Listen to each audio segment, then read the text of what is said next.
and welcome back to my channel. Today we are going to be doing the end of year book tag. If you're new here, my name is Gabrielle and I talk about all things bookish, and I'm also an aspiring author. I saw Madison Kate do this video and I love her videos, and I thought this would be an absolute perfect video to do around this time of year. I obviously have not finished reading for the year, but based on the books that I have read this year, I thought this would be a fun tag to do. So I have 20 questions that I took from Madison's video and I am going to answer them all off the cuff. I haven't planned what I'm going to say for these. I just want to go through the questions and see what pops into my head. The first question is the most disappointing read of the year. And the very first thing that comes into my head was Promised in Fire. I read this in March. I also read the second one. So it is a trilogy and it's kind of like a dragon shifter, elemental magic, enemies to lovers series. However, I just thought it was really cringe. Like, I really forced myself to read it because I really wanted to read like a dragon romantasy. But the entire two books that I read, I just thought it was a bit too young. There was like some spicy things in it, but the overall like imagery of the world that was built, it just wasn't my thing, and the dragon shifter just didn't hit.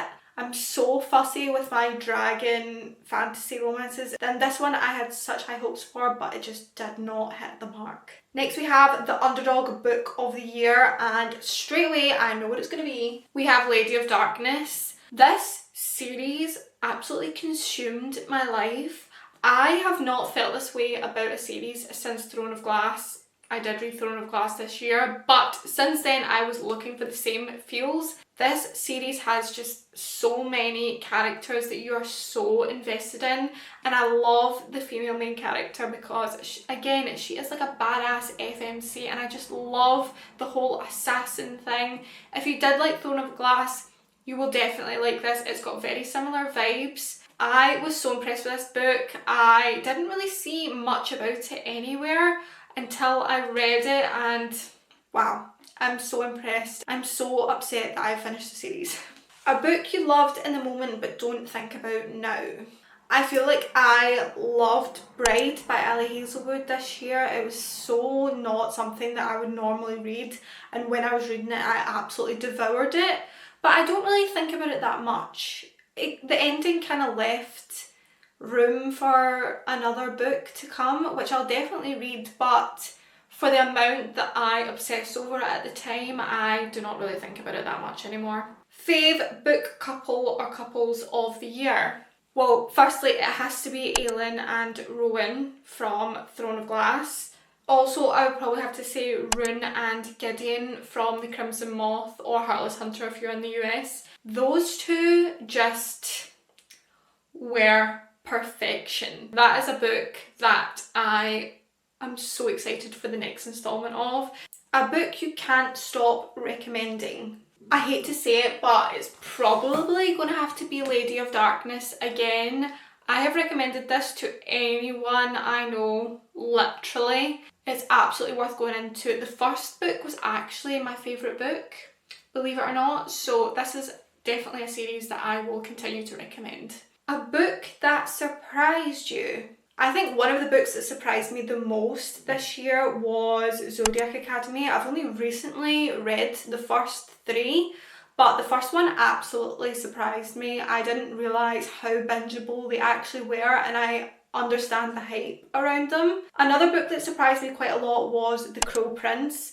I had heard lots of negative reviews for The Crow Prince. I was actually pleasantly surprised with the entire series as a whole, but especially the first book. For a book that doesn't have a lot of romance in it, I did actually enjoy it, which was surprising to me, but I'm glad that I decided to read it. Another book that surprised me is The Book of Azrael.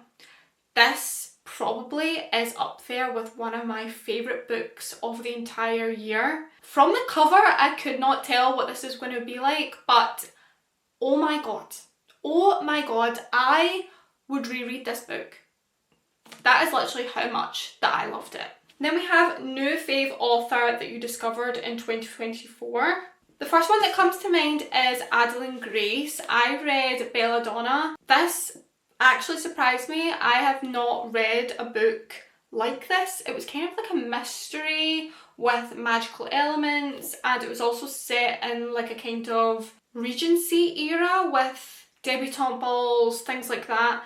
And I honestly want to read the rest of the books in this series and whatever else Adeline Grace comes out with, because this was a really refreshing book to read and not like the other books that I read most of the time. Number 8 is the happiest read of the year, or my happiest read of the year, and I have to say Goldfinch by Raven Kennedy. I have been so invested in the entire Plated Prisoner series, and this was the last one in the series, and I was just so happy that we just rounded it up and we got our lovely happy ending. It took a long time to get to this point and following Oren from the very first book all the way to this book. And for someone who has been obsessed with the series, I was just so happy for all the characters and how everything turned out. On the flip side, we have the most frustrating book you read in 2024. The most frustrating book that I have to have read in 2024 was Reckless by Lauren Roberts. The fact that we waited so long for the first kiss in the first book, we didn't even get a kiss in the first book. The amount of kisses in this bloody book, I was like, come on, like we need the tension some more. We need more tension, less kissing. And also not much really happened in this book, and I really was rooting for this to be so much better than it was. So I was frustrated with how everything was going, especially the back and forth between Kai and Payden. I am looking forward to the final instalment and I have really high hopes for it. Next we have the longest book that I read this year, and I think that might be between Kingdom of Ash and maybe House of Earth and Blood. How long was Kingdom of Ash? Oh, it's definitely Kingdom of Ash. Yeah, Kingdom of Ash has won at an astounding 980 pages. This was a huge book, but it was worth every single page that I read in this. If you haven't read the Throne of Glass series, this is your sign. This book, the final book in the series, was the greatest book I have ever read in my whole life. My whole life, not just this year. Everyone just needs to experience it, at least once. Next we have the shortest book that I read this year.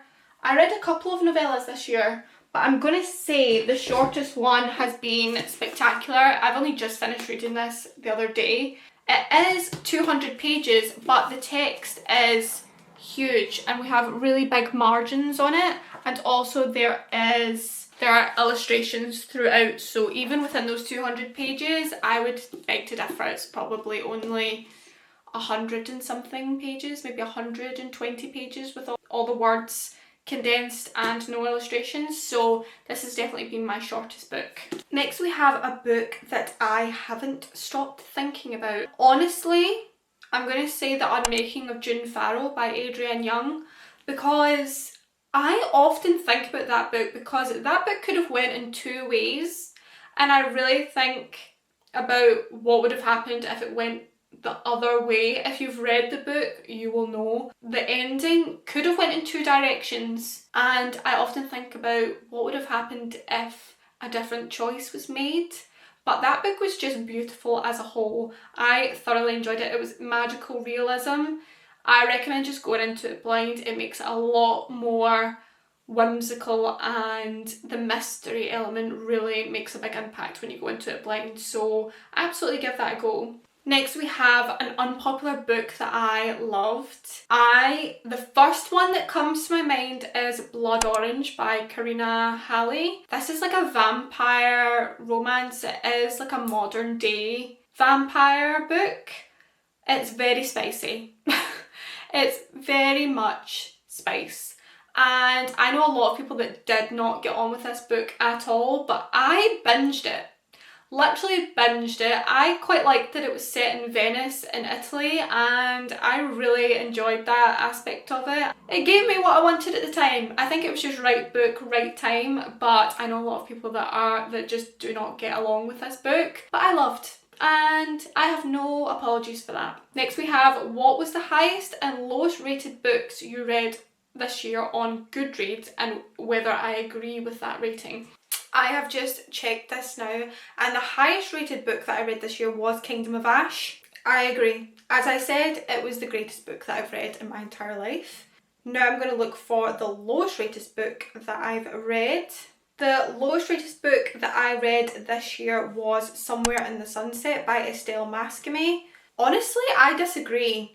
It's actually not that low. The average rating was 3.36. It is quite a short, quick book, but oh my god, that book ripped my heart out. I thought it was going to be a nice, cutesy little romance book set in San Francisco, and it absolutely was not.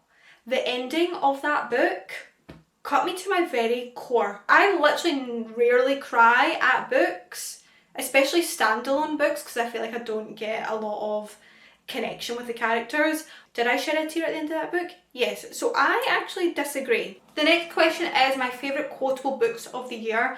I'm actually going to pull out my Kindle, because if I'm going to highlight a quote, it's going to be on my Kindle. So let's see what I quoted this year. So the books that I quoted the most this year was When the Moon Hatched. Obviously that book is absolutely beautifully written. We have House of Earth and Blood, The Unmaking of June Farrow, and the Lady of Darkness series. Question 17, we have books with the most unique concept. The first one that springs to mind for me is One Dark Window and Two Twisted Crowns.